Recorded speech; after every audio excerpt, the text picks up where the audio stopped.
Y conversamos con el internacionalista Farid Kajat, él es experto en temas de Medio Oriente, y no duda en advertir que Donald Trump pretende fortalecer el proceso de limpieza étnica emprendida por Israel desde hace ya varios años. Esto no es nuevo ni es este anuncio de hoy.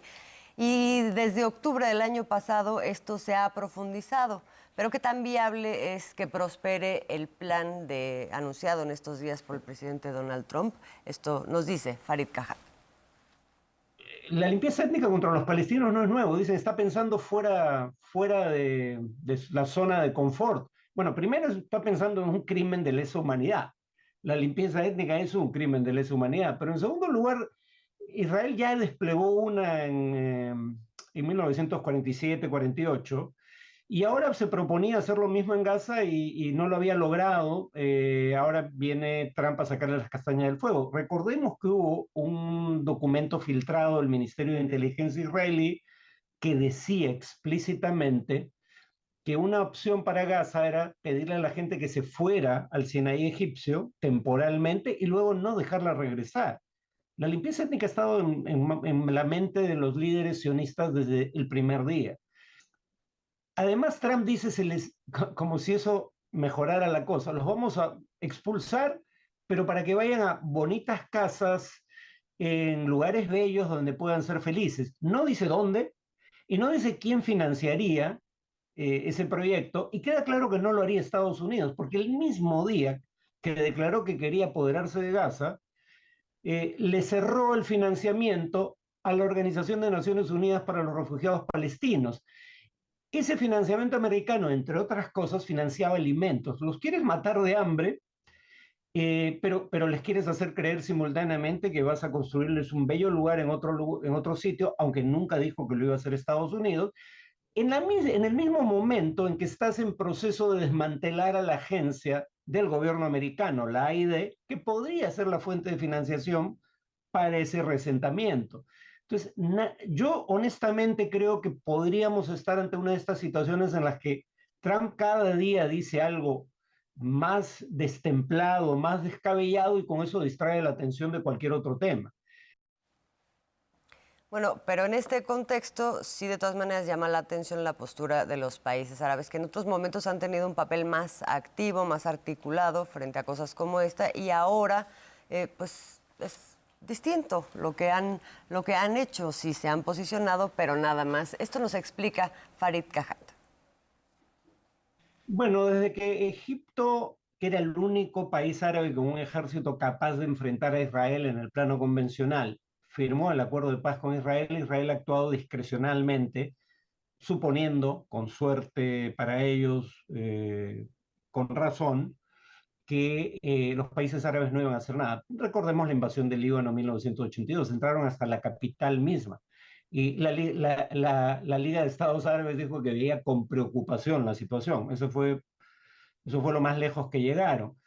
Desde la primavera árabe ya no permiten eso, porque hay el temor de que una movilización, salvo en Yemen probablemente, en el mundo árabe, que una movilización que se inicie como una movilización pro-palestina termine siendo una movilización antigubernamental. Además, la mayoría de gobiernos árabes son aliados de Estados Unidos, y para mantenerse dentro de esa alianza, Egipto recibe 1.700, 1.800 millones de dólares de ayuda militar cada año. Eh, pero digamos, siendo el claro que hay muy poco que los estados árabes estén dispuestos a hacer en favor de los palestinos, sí hay dos cosas que están dispuestos a hacer. Una, no ser cómplices de la limpieza étnica, recibiendo palestinos expulsados en masa. Y dos, en el caso de Arabia Saudita, el país árabe con más recursos, eh, no quieren normalizar relaciones con Israel mientras no haya, cuando menos, un proyecto de negociación para la posible creación de un Estado palestino. Creo que a eso, digamos, que eso sí es algo que están dispuestos a hacer. Lamentablemente dudo que estén dispuestos a hacer mucho más. Pensemos en los países árabes que ya tienen relaciones diplomáticas con Israel. Solo uno retiró su embajador. O sea, ni siquiera eso, ¿no? Entonces no hay que esperar mucho de los... Finalmente, ¿cuáles son las perspectivas para Medio Oriente con el rol que ha emprendido Donald Trump aquí Su respuesta. En el caso de Netanyahu el cálculo es clarísimo. Ya tiene cargos de crímenes de guerra y de crímenes de lesa humanidad. Su estado ya está juzgado por genocidio. Presumo que no siente que lo que puede hacer de aquí en adelante va a complicar aún más su situación legal. Por otro lado, creo que su cálculo es, cuando haya paz, va a haber que rendir cuentas por los cargos penales que tiene en su contra, por las fallas de seguridad que permitieron el 7 de octubre, y entonces su esperanza era que la escalada pudiera llevar a que su aprobación dentro de su país subiera al punto de que pudiera arriesgarse a convocar a nuevas elecciones. Pero eso no ha ocurrido, y si no retoma la guerra en Gaza, uno de los dos grupos de extrema derecha que todavía son parte de su coalición, todavía es parte de su coalición, lo ha amenazado con que si no retoma la guerra en Gaza, abandona la coalición, él pierde la mayoría y tendría que convocar elecciones tarde o temprano. Entonces, él va a mantener el caos todo el tiempo que pueda.